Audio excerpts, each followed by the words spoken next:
If the architect of the coalition's net zero policy now thinks it's a dud, what's the earthly reason to keep it?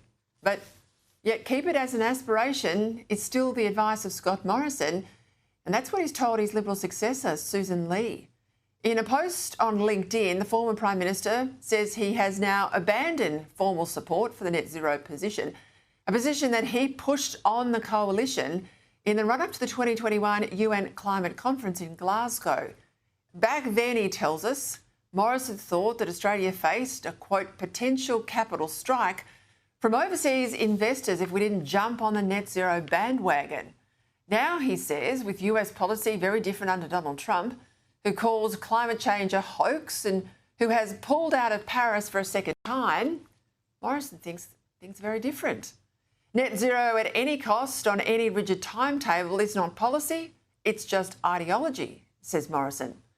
Besides, he claims even back in 2021 when he was PM, net zero was just a practical direction, not a mandate. Well, come on, ScoMo. Put aside your revisionism. Start telling the truth. Let's look at the facts. Once you signed us up to net zero with your mate Boris Johnson in Glasgow, Labor got what it wanted and ordinary Australians were sold down the river as everything just accelerated in terms of our power price increases that are crippling to so many. If net zero was only ever an aspiration, even under you in 2021, as you're now saying, then given that so much has changed and almost no one in the world is on track to meet it, forget the aspiration, why keep net zero at all? I mean, keeping net zero even as an aspiration while abandoning any hard and fast plan to get there, it's politically untenable. Voters deserve a clear contest on this issue because that contest is well overdue. They are sick of this line from Labor that renewables are the cheapest form of electricity when their power bills into their own home tell a very different story. And they know as more of our fossil fuels exit the system and more renewables are pushed into the grid, that their power supply will become ever more unreliable and those costs will continue to climb. When you haven't got much to spare, you watch your money very closely. It's something that well-paid politicians like Bowen forget.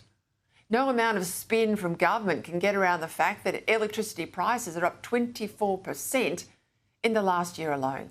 Meaning, if you think it's costing you about a quarter more on power this year, well, you're right, because it is.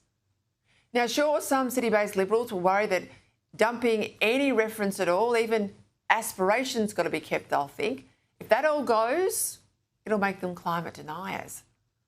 But that's where they're both wrong and weak. Rejecting net zero is not rejecting care for the environment. In fact, the environmental degradation of our national parks and coastline because of renewables is devastating. Rejecting net zero is about protecting our natural beauty, protecting it, not sacrificing it in a global, futile green gesture. It's about rejecting economic destruction and the loss of our sovereign manufacturing. And if Liberal politicians either don't know that or can't argue about the difference, then seriously, they don't deserve to be in the parliament. When no less than Tony Blair and Bill Gates admit that the jig's up on net zero, that climate catastrophism is wrong and that there are far more important issues to worry about, well, it's high time the Liberals then stop pandering climate anxiety. Dump net zero. No ifs, no buts, no babies. And give Australia an energy policy that doesn't just export coal and gas, but uses it here to give the cheaper, more reliable electricity that other countries rightly enjoy from our resources to protect jobs here, livelihoods here, our manufacturing capability, but most of all, protect our national security.